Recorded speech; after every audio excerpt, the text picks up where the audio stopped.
Kloset jongkok tiba-tiba meledak saat seorang wanita hendak BAB di rumahnya. Muncul api, kloset terangkat mengenai kaki.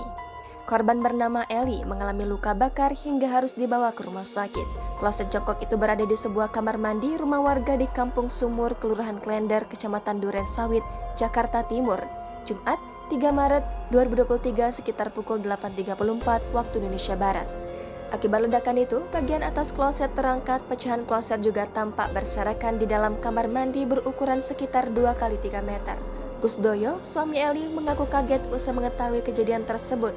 Sebab pada hari sebelumnya, kata Kusdoyo, tidak pernah terlihat sesuatu indikasi yang memperkirakan kloset miliknya akan meledak. Itu bukan unsur dari kompor ya. Oh, bukan unsur dari kompor, oke. Murni dari WC. Oke. Saat meledak, kloset tersebut langsung terangkat ke atas hingga mengenai bagian kaki, serta percikan api juga menyambar badan Eli.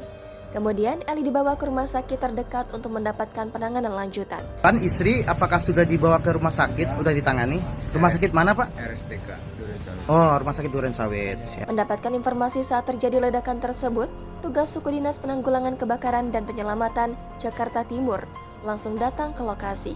Kasih Opsudin Gul Karmat Jakarta Timur, Gatot Sulaiman menjelaskan pihaknya langsung mengerahkan 1 kendaraan rescue beserta 3 personil untuk melakukan penanganan. Sewaktu petugas tiba, tidak ada lagi penyalaan api. Dugaan sementara ledakan tersebut bersumber dari saluran gas aliran kloset tersebut yang tidak bagus. Jangan lupa subscribe, share, komen, dan like ya.